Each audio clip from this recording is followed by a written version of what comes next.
जो अभी भारत में मंदी चल रही है, इसकी प्रेडिक्शन आपने आज से 2 साल पहले कर दी थी।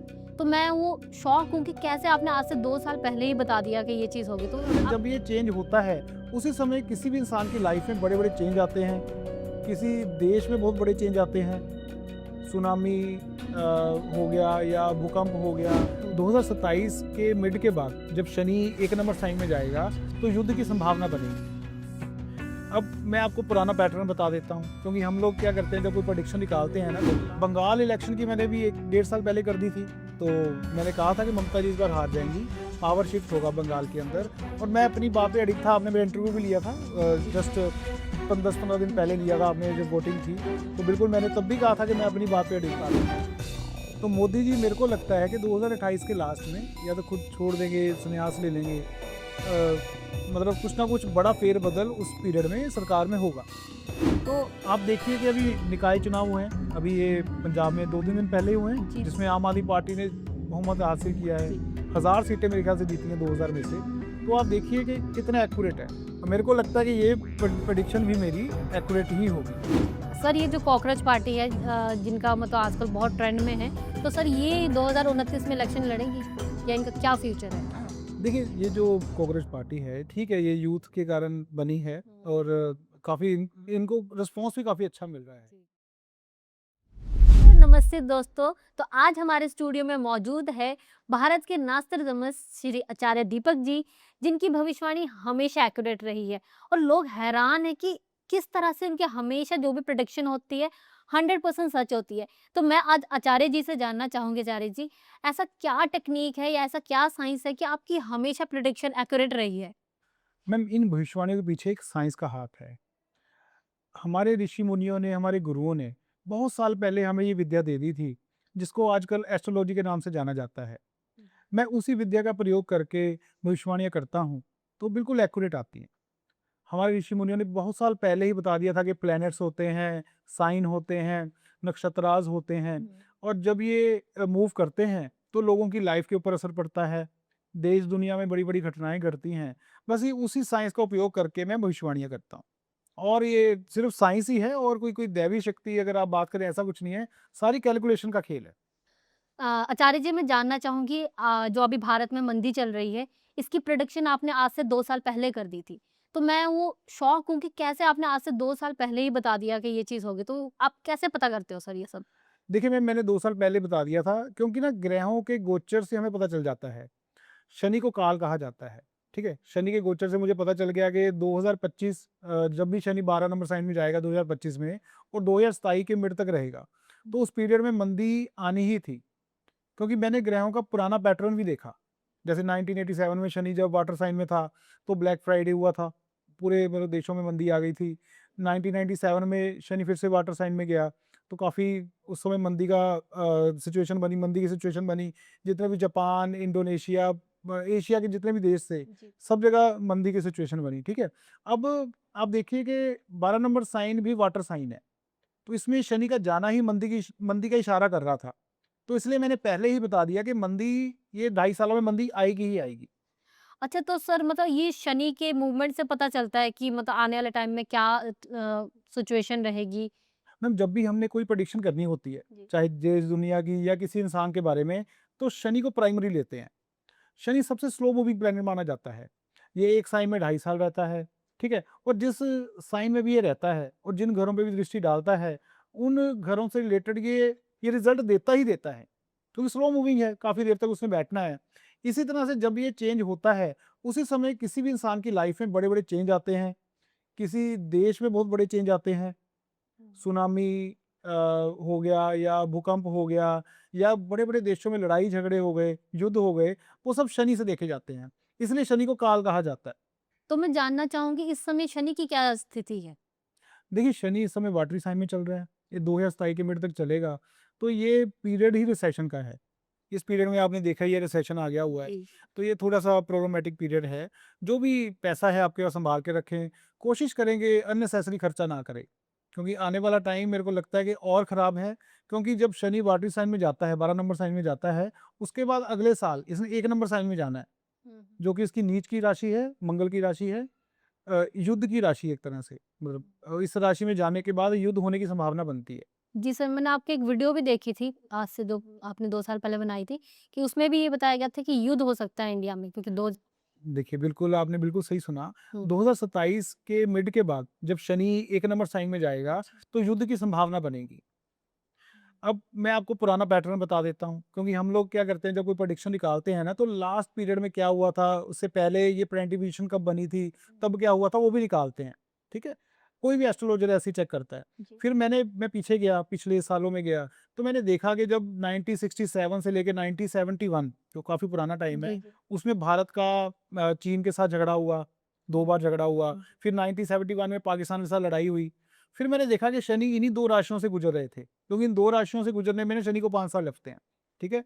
फिर उसके बाद 30 साल बाद जब कारगिल वार हुई 1999 में, तब भी शनि 1 नंबर राशि में थे, ठीक है? इन्हीं 2 राशियों से गुज़र रहे थे।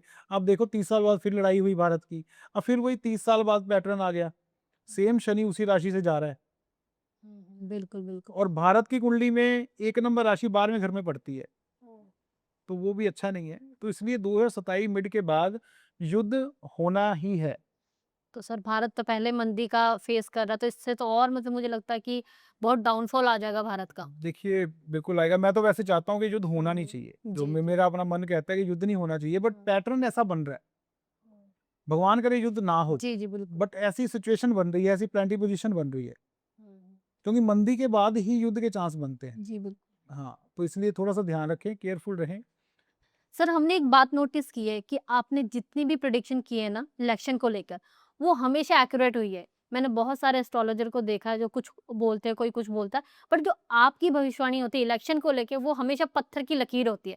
तो मैं जानना चाहती हूँ आप ये कैसे करते हो सर? ये बिल्कुल एक्यूरेट भविष्यवाणी कैसे होती है? मैम, इसके लिए ना सारा पैटर्न देखना पड़ता है। जितनी पॉलिटिकल पार्टियाँ हैं, उनका चार्ट देखना पड़ता है। जो मेन कैंडिडेट है, उनका चार्ट देखना पड़ता है, ठीक है? और उनकी ओथ सेरेमनी कब हुई थी लास्ट टाइम, मतलब काफ़ी चीज़ें देखनी पड़ती हैं। उसके बाद ही मैं कंक्लूज़न पे पहुँचता हूँ। जब सभी चीज़ें एक ही चीज़ कैरी होती हैं, जितने भी मैंने चीज़ें चेक की, वो सारे पैटर्न जब एक ही चीज़ डिसाइड करके बता देते हैं ना, फिर मैं प्रेडिक्शन करता हूँ। और वो प्रेडिक्शन हमेशा एक्यूरेट जाता है, क्योंकि ये साइंस बहुत शानदार है। एस्ट्रोलॉजी साइंस के माध्यम से कुछ भी प्रेडिक्ट किया जा सकता है और एक्यूरेटली, ऐसा मेरा मानना है। जी। अब जैसे बिहार इलेक्शन मैंने प्रेडिक्ट किया था, काफ़ी लोगों ने मुझे मैसेज किए, उल्टा-सीधा भी लिखा कि हो ही नहीं सकता नीतीश कुमार मुख्यमंत्री बने। बड़े-बड़े एस्ट्रोलॉजरों ने डाली थी, रील डाली होगी, आपने देखा होगा, जी हाँ। कइयों की फेल हुई है प्रेडिक्शन, ठीक है? मेरी बिल्कुल एक्यूरेट गई। बंगाल इलेक्शन की मैंने भी 1 डेढ़ साल पहले कर दी थी, तो मैंने कहा था कि ममता जी इस बार हार जाएँगी, पावर शिफ्ट होगा बंगाल के अंदर, और मैं अपनी बात पे अडिग था। आपने मेरा इंटरव्यू भी लिया था, जी। जस्ट 10-15 दिन जी पहले हाँ, लिया था जी। आपने जब वोटिंग थी। तो बिल्कुल मैंने तब भी कहा था कि मैं अपनी बात पे अडिग हूँ, ठीक है? और बिल्कुल एक्यूरेट आया, क्योंकि हमारा साइंस ठीक है ना, फ़ॉर्मूला ठीक है चेक करने का, तरीका ठीक है। अब मैंने पंजाब इलेक्शन में जब भविष्यवाणी की है, जब पीछे आपने इंटरव्यू लिया था मेरा, मैं उससे पहले 1 साल पहले कर चुका हूँ। जी। आपने रील देखी थी मेरी। तो 1 साल पहले ही मैंने बता दिया था कि पंजाब में भगवंत मान जी जीतेंगे, ठीक है? अब मैंने कहा था कि 2027 की स्टार्टिंग से ही उनका टाइम बड़ा शानदार है। ओके। मतलब 26 में थोड़ा-सा एवरेज रहेगा, अभी ना बहुत ज़्यादा अच्छा, ना बहुत ज़्यादा खराब, बट 27 में तो उनके स्टार बहुत फ़ेवरेबल हैं। और उनकी ओथ सेरेमनी जो थी, वो जिस दिन हुई थी, मैंने वो भी चार्ट निकाला, और आम आदमी पार्टी जब बनी थी, तब का भी मैंने चार्ट निकाला। तो फिर कन्क्लूज़न पे पहुँचने के बाद ही मैंने ये डिसीज़न लिया था, कि मुझे कोई पॉलिटिकल पार्टी का वो नहीं है। तो आप देखिए कि अभी निकाय चुनाव हुए हैं, अभी ये पंजाब में 2-3 दिन पहले ही हुए हैं, जी हाँ, जिसमें आम आदमी पार्टी ने बहुमत हासिल किया है। जी। 1000 सीटें मेरे ख्याल से जीती हैं 2000 में से। तो आप देखिए कि कितना एक्यूरेट है। और मेरे को लगता है कि ये प्रेडिक्शन भी मेरी एक्यूरेट ही होगी। आचार्य जी जो 2029 में इलेक्शन आने वाले हैं, तो क्या उसमें भी मोदी जी मतलब इस बार बीजेपी ही जीतेगी? देखिए, 2029 में बीजेपी जीतेगी, मैंने प्रेडिक्शन की हुई है। बट 2029 में मोदी जी नहीं होंगे। देखिए, उनकी कुंडली देखकर मैंने विश्लेषण दिया था कि 2028 के लास्ट में, मतलब जब उनका बर्थडे सितंबर में ही होता है मेरे ख्याल से, सितंबर, अक्टूबर, नवंबर, ये 2-3 महीनों में ना सरकार में बहुत बड़ा फेरबदल होगा। क्योंकि गुरु या राहु जब भी हस्त नक्षत्र में जाते हैं, तो सरकार में बड़ा फेरबदल होता है। 1996 में देवेगौड़ा सरकार अचानक से गिर गई थी। उसके बाद वाजपेयी जी की सरकार बनी, वो भी ज़्यादा देर नहीं चली। तो सरकार अस्थिर हो जाती है, कुछ ना कुछ ऐसे डिसीज़न उनको लेने पड़ते हैं। अब 2018 में जब नोटबंदी हुई थी, तब भी गुरु हस्त नक्षत्र में थे। तो देखो सरकार का कितना बड़ा मूवमेंट था, कितना बड़ा मूव किया था सरकार ने, जी। कितना बड़ा चेंज आया था सरकार के अंदर, मतलब उनके डिसीजन में। तो इसी तरह से 2028 के लास्ट में ये चीजें हो रही हैं, मतलब गुरु हस्त नक्षत्र में जाएगा तो सरकार में बड़े फेरबदल होने की संभावना बनेगी। तो ये नक्षत्र, ये प्लेनेट हमें पहले ही बता देते हैं। तो मोदी जी मेरे को लगता है कि 2028 के लास्ट में या तो खुद छोड़ देंगे, संन्यास ले लेंगे, मतलब कुछ ना कुछ बड़ा फेरबदल उस पीरियड में सरकार में होगा।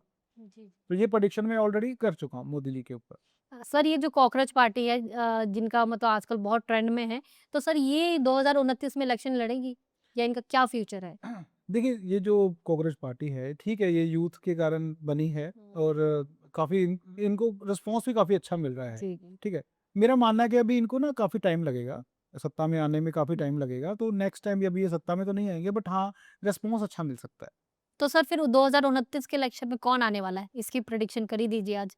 देखिए मैंने जो पहले भी रील बना चुका हूँ, मैंने जो कंक्लूजन निकाला है, तो मेरे को लगता है बीजेपी दोबारा रिपीट होगी, ऐसा मेरा मानना है। जो मैंने उनकी कुंडली देखी है, जब पार्टी स्टार्ट हुई थी, ओथ सेरेमनी सारा कुछ मैंने जब चेक किया है, 29 भी बीजेपी के लिए अच्छा है। तो ये सारी चीज़ें देखते हुए मैंने कंक्लूजन निकाला है कि हो सकता है कि बीजेपी 2029 में भी जीत जाए, ओके। ऐसा मेरा कैलकुलेशन है बेसिकली। जी। सर ये तो होगी देश दुनिया की बातें। अब मैं जानना चाहूँगी राशियों के बारे में। 1 जून से राशियों में बहुत ज़्यादा फेरबदल होने वाला है, तो मैं जानना चाहूँगी वो कौन-सी राशियाँ हैं और उन पे क्या इम्पैक्ट पड़ने वाला है? देखिए 1 जून से कोई बहुत बड़ा राशियों में फेरबदल नहीं है, एक्चुअली गुरु का गोचर होने वाला है। गुरु गुरु एक बहुत ही बड़ा प्लेनेट है, ठीक है? ये जिन घरों में दृष्टि डालता है, उनसे अमृत बरसाता है, उन घरों से रिलेटेड अमृत बरसाता है। अब गुरु 1 जून से लेके 18 अक्टूबर तक अपनी उच्च की राशि में जाने वाले हैं, 4 नंबर राशि में जाने वाले हैं। अब 4 नंबर राशि में जाने के बाद वो बहुत सारी राशियों के लिए खुशियाँ लेके आएँगे और बहुत सारी राशियों को केयरफुल रहना है, ठीक है? ये बात होने वाली है। अब मैं आपको बताता हूँ कि कौन-सी राशियों के लिए बेस्ट टाइम रहने वाला है। देखिए सबसे पहले मिथुन। मिथुन लगन वालों के लिए बहुत शानदार टाइम रहने वाला है। मिथुन राशि है, मिथुन लगन है, इन लोगों को जैकपॉट मिल सकता है, काम धंधे में प्रमोशन मिल सकती है, नया बिजनेस स्टार्ट कर सकते हैं, नई गाड़ी खरीद सकते हैं, नया घर ले सकते हैं। 18 अक्टूबर तक बहुत ही जबरदस्त टाइम है। दूसरी राशि है वर्गो यानी कि कन्या। इनको भी जैकपॉट मिल सकता है, कोई प्रॉपर्टी से रिलेटेड पुराना रुका हुआ काम बन सकता है, कोई मुकदमा इनके ऊपर चल रहा था वो उसमें इनको विजय प्राप्त हो सकती है, बच्चे प्रोग्रेस कर सकते हैं, शादी नहीं हो रही थी शादी हो सकती है। तो कन्या लगन के लिए भी बहुत ही शानदार टाइम है ये। तीसरी राशि है तुला। तुला लगन के लिए भी ये टाइम बहुत ही शानदार है। जो लोग गवर्नमेंट जॉब की तैयारी कर रहे थे उनको गवर्नमेंट जॉब मिल सकती है, प्रमोशन मिल सकता है। अगर विदेश रहते हैं तो अपने घर जाने का मौका मिल सकता है, मदर से मिलने का मौका मिल सकता है, घर में कोई सेलिब्रेशन हो सकता है। इसलिए ये तीनों राशियाँ इस पीरियड में बहुत ही शानदार रिजल्ट लेके आएँगी और इन 3 राशि वाले जितने भी लोग हैं, सबके लिए बहुत ही शानदार टाइम है। सबके घर खुशियों से भर जाएँगे, बढ़िया रहेगा। अब केयरफुल किन राशियों को रहना है? सबसे पहले 5 नंबर यानी कि सिंह राशि।